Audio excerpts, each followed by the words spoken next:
Salutations everybody, it is Matty here today and welcome to another Bethesda E3 2017 recap video where today we are going to be focusing on Starfield, a game which has recently gained lots of traction in the gaming community, especially that good old rumor mill, and how sadly we didn't see a reveal for it this year and how Bethesda fans can react moving forward. So for starters, I want to say that I predicted this game was going to be revealed this year, at the beginning of the year I want to say, because I was researching trademarks. I saw that Bethesda submitted a official trademark for Starfield in around 2013, and that since Bethesda Game Studios usually runs off of 4-year development cycles, it would line up to 2017 this year where this game would be released. On top of that, the trademark, even after this conference, still only matches up with Bethesda Game Studios' criteria of being able to work on both mobile titles and console/PC games, because the trademark covers both of those. So for example, Fallout Shelter and Fallout 4. As stated though, Starfield was not revealed. So what should we do moving forward? Well, for starters, I want to offer a bit of a silver lining.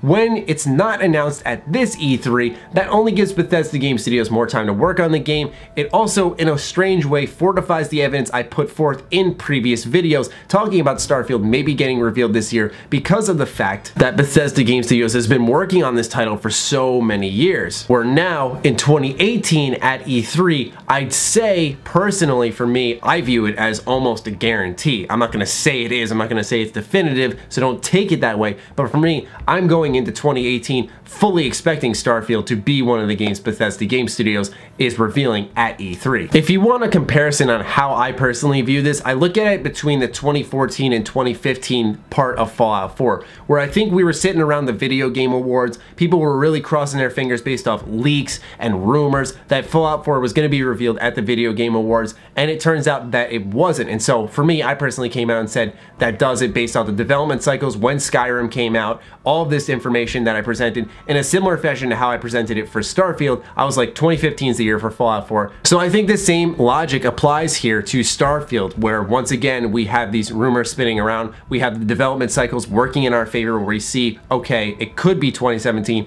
but if it's not, then it's almost definitely 2018. I think that's the case here, once again, especially because Bethesda Game Studios has expanded. So I'm just trying to offer you guys a bit of a silver lining here, because I was going through social media, everywhere I was seeing people like, please, Starfield, oh my god, it has to be revealed, it'll make my E3, it'll make my week, it'll make my month, my life, etc. People were really stoked about this. And that's the other thing I want to get into is, can we just take a minute to step back and look at Fallout 4? I'm not saying that hype is the reason that people didn't like the game, but I think for many out there it was a contributing factor. And I was seeing little elements of a similar thing pre-Fallout 4, where we didn't know much about the game other than it was Fallout, and even then you can maybe deduce some ideas. But with Starfield, we just know it's a Bethesda Game Studios game at this point in time. So with that little information, we can't jump the gun, we can't get crazy excited, because that only sets the bar at this insane height that Bethesda Game Studios will never ever surpass, no matter how amazing you think they are as a developer, and ultimately make the game disappointing for you. It's good to be excited, it's good to be optimistic. I am not downing that at all. I'm sure you guys know, based on the way I tackle content on my channel, I usually view things as a glass half full point of view. With that said, we really do have to be cautious. We don't want to build things up again when we have nothing to go off of and start building up things and ultimately just becoming disappointed yet again. We should learn from previous mistakes here. So yes, it's good to be excited. It was E3, the hype's in the air, there's a chance of a reveal. Don't get me wrong there.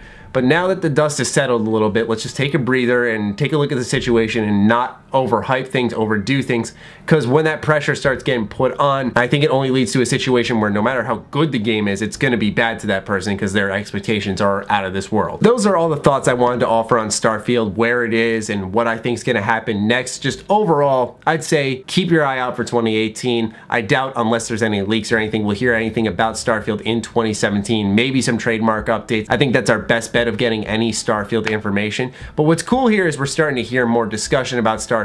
It's starting to become a popular topic, and what's good about that is, while it sucks we're gonna have more pressure, we're gonna have more hype building up, we do have the ability to get more information because more people are gonna be looking for it, paying attention to it, recognizing Starfield as a thing people are clamoring for. So that's the other silver lining here. I'm just trying to console those who are upset and just be a good YouTube dad out there, you know? But anyway, I'd love to hear your thoughts on Starfield. Do you think we're gonna see it in 2018? 2017? Do you think we're going to see it sometime later this year as maybe a leak or something along those lines? What do you think Starfield is? All those thoughts, post them in the comments down below. While you're going down to post that comment, check out the description box. You'll see my social media there, and you can follow me and talk to me and all that type of stuff, as well as my Patreon. Do consider supporting that. It fuels all the content we create here. Other than that, stay sexy, stay active. I love you all.